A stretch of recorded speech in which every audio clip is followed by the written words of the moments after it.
if you've taken the security course, you're probably very familiar with what we're doing in this class. So if I seem to be going a little bit fast, that's because I assume that you know exactly what's going on here. So there's no point for me to go into every single detail in any of it. So let's continue with the, let's go and work on the login, because that's the second part of this. So whenever we have the service, we can make use of it in the entire application. So let's go into the, so I've added the CSS. So as you can see here, this is the same CSS that we saw on goodday.com.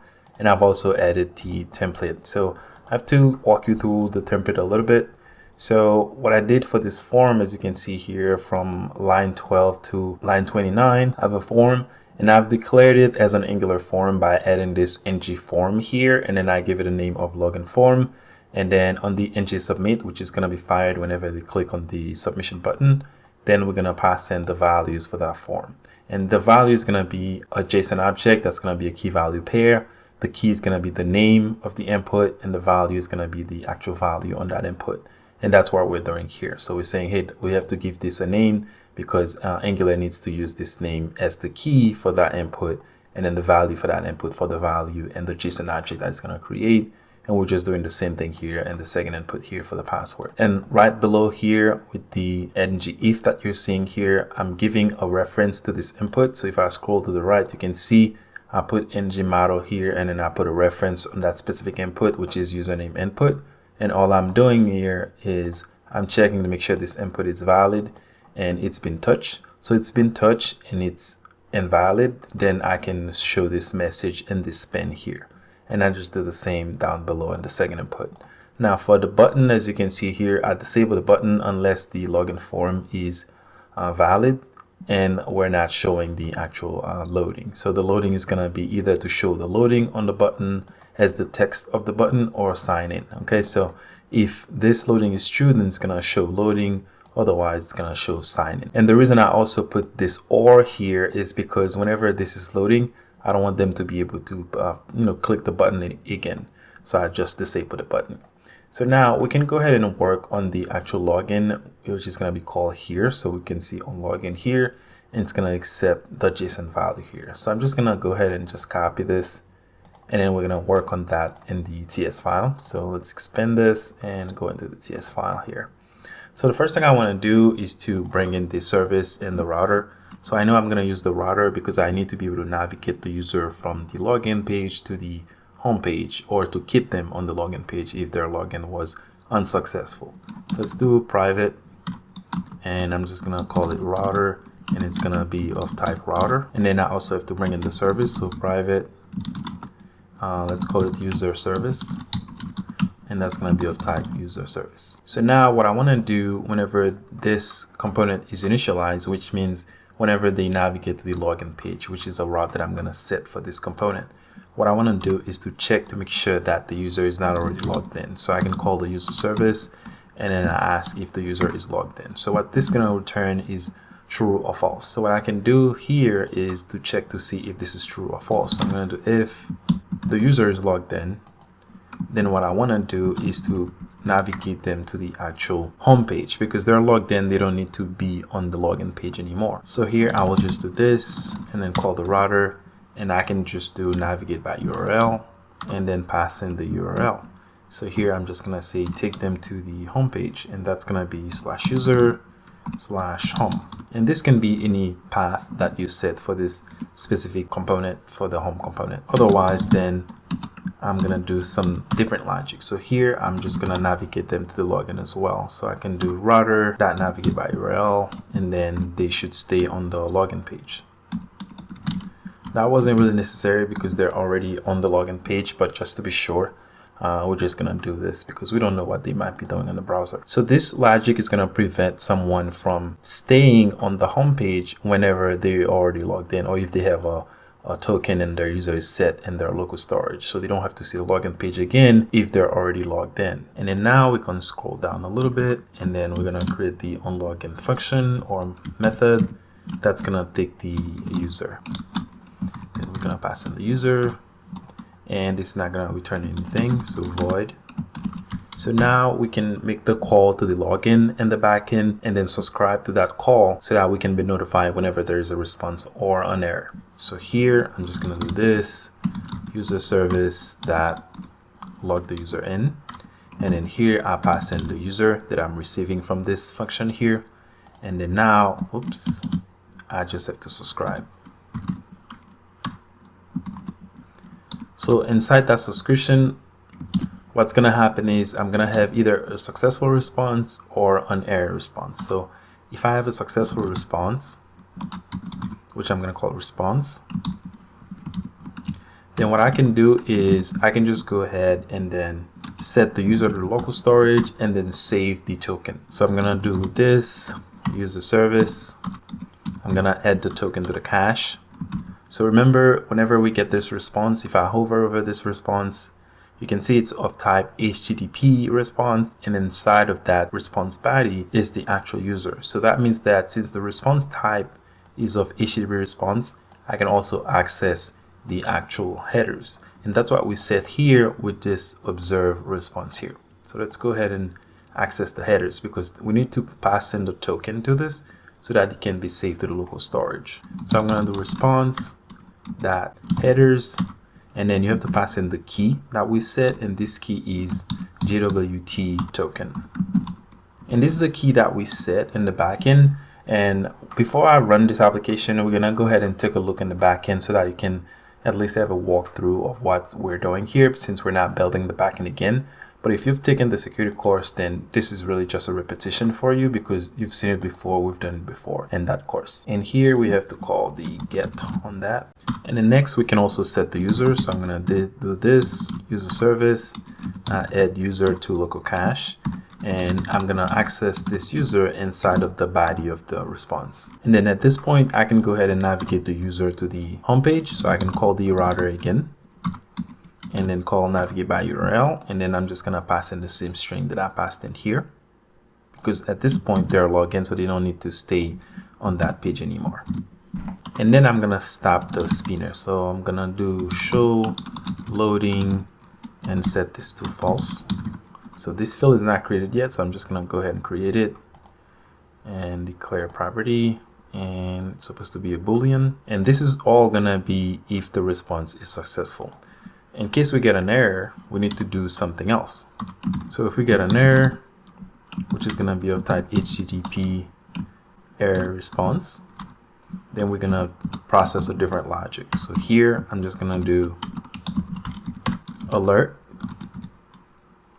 and then pass in the error message. So error.message, and also I have to stop the loading spinner as well. So either way we have to stop this, otherwise we're gonna mess with the state of the application. This will keep loading even though we have a response back. So either way, in either case, we have to stop this loading, or the spinner, or if it was a spinner. And remember, this show loading is the same one that we're using here in the template. So we're checking to see if this is true, then show this loading here, otherwise show sign in. So we don't want to keep showing this even though we get a response that's unsuccessful. So we still want to show sign in again so that they can try again. So that's why we're setting this to false again, even though we get an error. Another thing I want to point out to you is this subscription here. So you know that whenever this component is destroyed, we have to remove all subscription, and we're not doing that yet. So we have to do this. So to do this, I'm gonna implement the onDestroy. So I'm gonna do onDestroy. And then now I can use the onDestroy method. So I'm gonna copy this, go down below, and then call this onDestroy, ng onDestroy. And what I wanna do inside of this function is to destroy the subscription. So first of all, I have to show you guys a very handy library that you can use to do this. So let's go back here and let's search for Subsync. So let's do Subsync, and it's the first one here. So this is a library that you can use to manage all of your subscription in Angular, and it's gonna unsubscribe gracefully in a component. So let's go ahead and install it. So I'm gonna copy this and paste it here and just let it run. And then we have to just create a field in the class like so. So I'm just gonna copy this and then paste it in here. Scroll up here right below this. I'm gonna paste it here. So we can't import it yet because it's still updating. So whenever it's done, we can import it. You can see it's giving us an error. And then we can just add our subscription inside of this. So we can do this subscription and then we add an observable inside of that subscription. So let's go back here. So we're going to use this subscription. So I'm going to call it subscription. And let's see if I can import this now. So there it is. Now it's imported. And I also always double check your import to make sure they're correct. So this is supposed to come from Subsync. So now we can add our subscription into this. So here, I'm just going to copy this. So this entire thing is a subscription from here to here. And I'm just going to add it inside of this Subsync here, which is where all of our subscriptions are going to live. And in this case, we only have one because we only have one call to the backend like this. So I'm going to go up here, do this, that subscription, that add, and open, and at the close down here. So now we can call the same and then remove everything when we call the undestroyed, which is called whenever the component is destroyed. Unsubscribe, and we're, oops, not add, what we want, unsubscribe. Okay, so that way we manage all of our subscription and we avoid having any memory leaks in our application. And one last thing I want to touch on. So the way that I'm handling this error here is definitely not the way that you should be doing that. In the security course, I showed you guys how you can create a system where whenever you need to show some notification to the user, then you can just call the service and then pass the message to the user in the browser. So we're not doing this yet because it's not the focus of this course. So in this case, I'm just alerting this here. But if you've taken the security course, then you already know a better way to actually manage those errors. So I'll see you guys in the next one. So I want to be able to test this login functionality so far. So let's see if we can put in some routes and then see if we can see something in the browser. So I'm going to go over to the app routing modules. Or module, since we only have one, and we're gonna put in some routes in here. And the fact that we said that we were gonna have routing in the application, so Angular did all of this work for us, so we didn't have to do it ourselves. So I'm just gonna put in the routes that I'm gonna have for the application. So I'm only gonna have like 2 routes since this is a very simple application, and I've already copied them, so I'm just gonna paste them here and then walk you through it. So I'm gonna paste them here. So the first route is gonna be the login. So if you go to the login route, then it's gonna load the login component. Second one is the home component. So for that, you have to go to user/home, and I just made this up. You can change this to home or whatever you want, or user or whatever. And that's going to load the home component. And you can only activate this route if you are authenticated. So I put the can activate with the name of our guard. Now the guard doesn't return anything by default. I think it's supposed to return maybe false or true, but let's double check. Okay, so by default, it's returning true. So we don't have to worry about this route yet, but we're going to work on this soon enough. And then the last one is the empty path. So for whatever path that the user is on, if it doesn't match anything above, then it's going to default to the login. And another thing we have to do, since we're using this this ng form here, we have to import the forms module so that Angular knows that we're using this module in the application. So let's go into the app module, and then below maybe like the browser module, we're going to do forms module, and make sure this is imported. As you can see here, it's imported here. It's coming from Angular form. So, and also we have to make sure that in the app component.html, we're going to remove everything and then pass in the router outlet. So we're going to do router outlet. This is going to make sure that our routing works properly. So whenever we go into this main component or into this main UI, it's going to go into the route to determine which route we're on so that you can load in the right component. So at the root of the actual UI templating, we put this router outlet here, and that's going to do the trick for us. So I think at this point, we should be able to see something in the browser. So let's make sure this runs. Okay, compile successfully. So if we go back, we should see the login. As you can see here, we see the login. So we're not going to see the default 4200 anymore. We have to see the login because we're not logged in. So it's going to take us here. So refresh. And as you can see here, we have the form here. Now, the reason the form looks like this is because I haven't added the Bootstrap libraries yet. So we're gonna go ahead and do that. So let's go into the application, and inside of the styles.css file down below here, I'm just gonna remove everything and then put this Bootstrap import here. So you can do add import, and then you put the URL for Bootstrap. And after that, I'm just also gonna go into the index file, and I'm gonna put in the script for Bootstrap as well. So I'm going to go down below in the body and then paste all of those Bootstrap libraries. And hopefully you guys understand Bootstrap, so I don't have to show you where this is coming from, but pretty much you have to just Google Bootstrap, and then probably going to be the first link, and then click on getting started or get started, and then this is the CSS, and below here you can get the script as you can see here. So let's make sure we can see something now, and as you can see now, everything looks nice because we're using Bootstrap, and our validation is also working. Now, I don't remember a user that I have for this, but at least now I know if I'm not logged in, then I can't really go to the user home. So if I try to do user/home, that should take me back to the login, and nope, it shouldn't, because our guard still will return true. Let's go ahead and work on the guard so that this can behave properly. Let's go back to the application, and if you remember, if we go to the app routing module, we actually have this guard in place here so that we can make sure that whoever is going to try to access this route in the application, they have the permission or they're authenticated. Otherwise, they won't be able to access this page, this home component.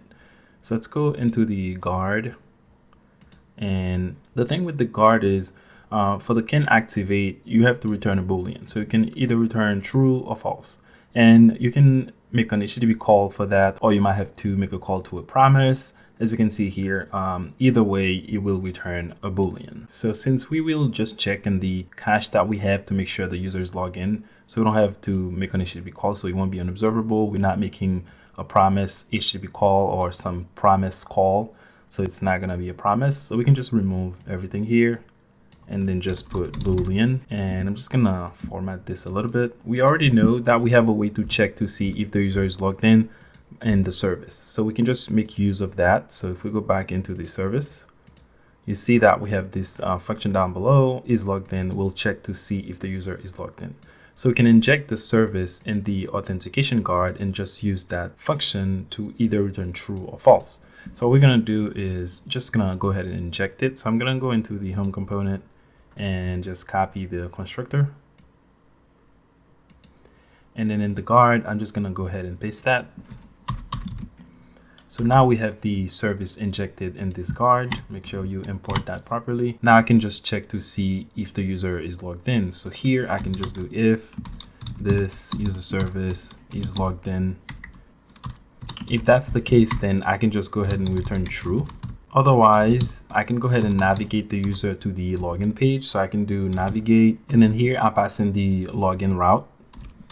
And then after that, I'm just gonna go ahead and return false. So this is the logic that we have to put in this. It's very, very simple. But remember, this is just one example.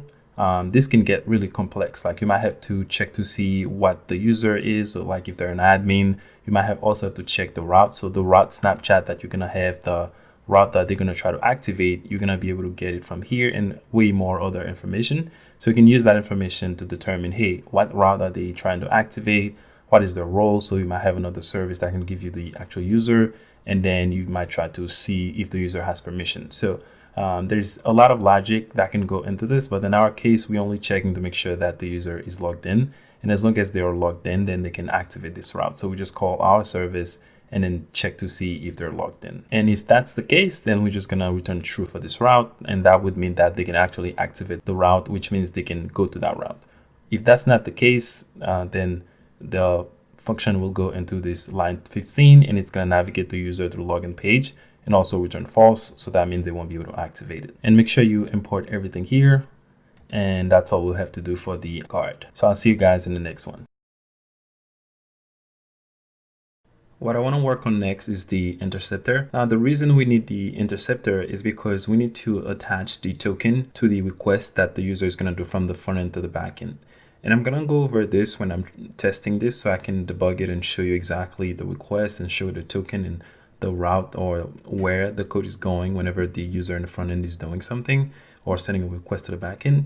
But the reason we need it is because we don't want to have two, for instance, let me go to the service so I can explain this better. So we don't want to, every time we want to make a call to the backend, like to delete or to update the user or to log in. Well, we're not going to do it for the login, but to update the user and to delete the user, we need to send a token. So we can send a token here, and we actually can do it here because we only have like two functions that are making calls to the backend. So we could just do it here because it's only two. But that's not really a good practice because, you know, there's a possibility that this might grow. Like you might have way more calls to the backend, and every time you have to actually put that header into every request, and that's just a very bad practice. So just from the start, you don't want to do that because it might just escalate and make your application really, really bad and really hard to work with. So that's why I introduced the interceptors, so that I can intercept every request that's coming from the front end going to the back end, and then add the token there if the user is logged in,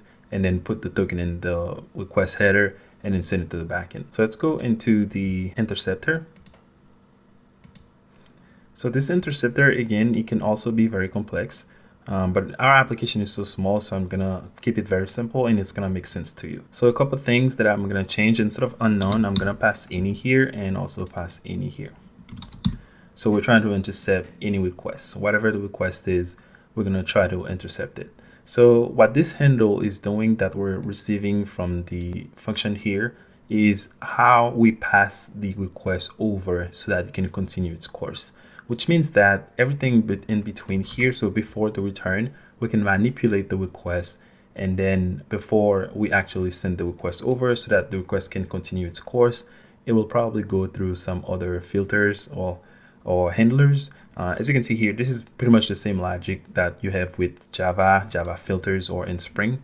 The request comes in and it goes through a lot of filters so that they can check the request for different things. So that's pretty much the same as the Java filter with this handle here. So the first thing that I want to do here is I want to check to make sure that if the URL is the login URL, then I'm not gonna try to access the request and put any token into it because I know they're trying to log in. As you can see here, if the request URL is user login, then I don't need to do anything because they're just trying to log in. But if it's a post request here for the updating of the user, then I have to put in the token, because if they're already logged in and they have a token in the cache and they try to update their information, if I don't add that token to the request header, then the request will fail.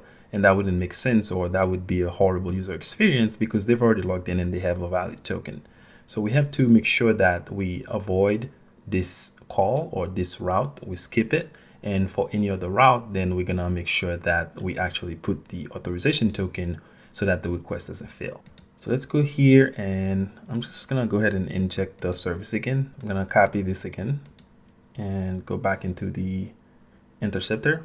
And here, I'm just gonna replace this constructor and make sure you have everything imported. So what I wanna do here is just gonna collapse this for now for more space. So I have the request coming in here, as you can see here, and then I have the handler to pass the request over whenever I'm done working with the request. So this request that we're receiving here is the request coming into the backend, or the request that the user is making from the front end going into the backend. So what we can do here, we can check to see if this request URL contains the login route. So I'm gonna do check this request and check the URL on that request and check to see if it includes the user service, and that's gonna be the API URL.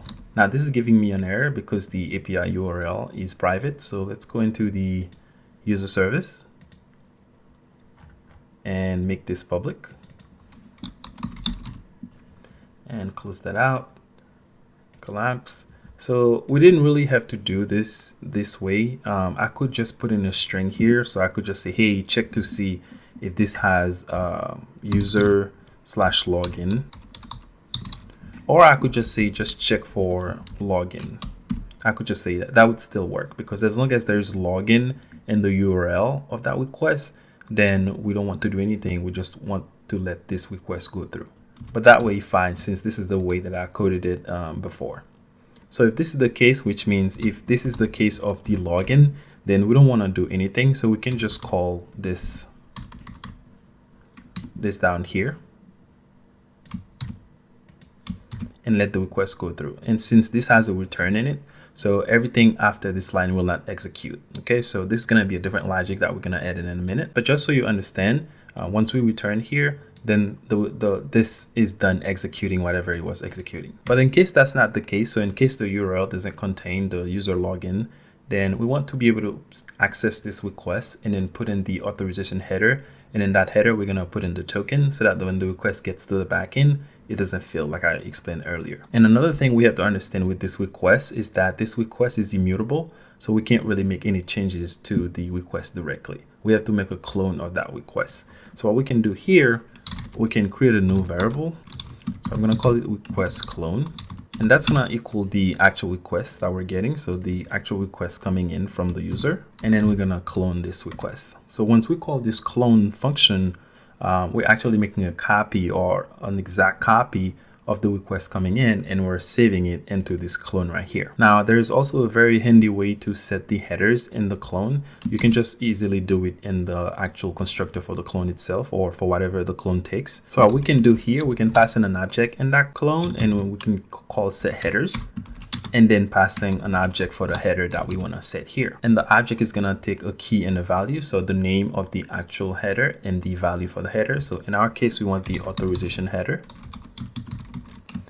And the value is going to be a string because we're sending a token. And we also have to put bearer in front of that token. So we're going to do bearer, which is a simple string, and then pass in the actual token. So since the user is logged in, the token is in the cache. So we can call in the service and then get the token from the cache. And this is going to give us the token. So what we do here, we make a clone of that original request. And then inside that clone, we set some headers, and that's the authorization header. And then we set the value to be bearer, space, and then the actual token, which is the actual string that is saved in the cache. So now what we can do, instead of passing in this request here to continue, we're going to pass in our clone. So when we call the next to handle the request, we pass in the actual clone. And that's all we have to do for this as far as the implementation. And just to recap, we're just looking at all the requests coming in. So that's what this intercept is doing.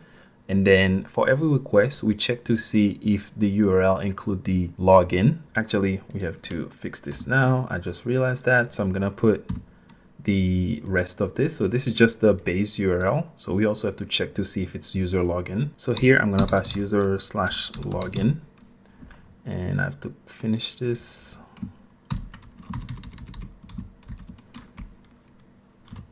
With this notation. So we pass in to see if it's the login.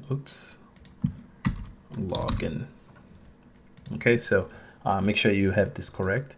So if it's the login, then we're gonna not do anything. We're just gonna pass the request over. If it's not the login route, and there's other ways to code this logic, by the way, like you can check to see if there's certain things in the request or whatever the case might be. But this is just one way that I'm doing this logic. You might have a different way of doing things in your application, but at least this will give you some idea as to what you can do with this interceptor. So if it's the login URL, then we're not going to do anything because they're just trying to log in to get a token.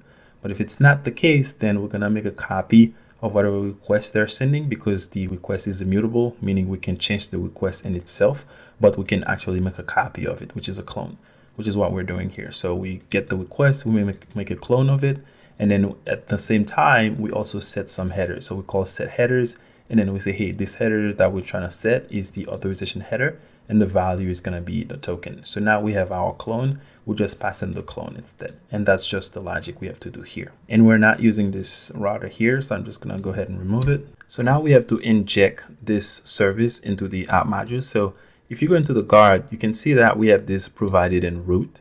Once you have this set on your service inside of the injectable annotation, then you don't have to put this into your providers, into your app module here. So here, we would have to put every service in here as long as it doesn't say provided in root. Since we only have one root module, once we have provided in root, then we don't have to actually put that service inside of this array here. We can still put it, it's not gonna hurt anything, but it's not necessary. So the interceptor as well is a service because you see by default, it has this injectable on top of it, which means it's also a service. Now we need to inject this into the app module. So to do this, we have to go into the providers where you put all your service. So I can actually do this. I can do user service. I can also pass in the guard. As you can see here, the guard is a service. We don't have to, but I'm just letting you know that you can actually pass in all your service in the providers. So that would be authentication guard. And also we can pass in the interceptor. Remember, the interceptor is also a service. So to pass in the interceptor, we have to create an object. So I'm gonna put this over here.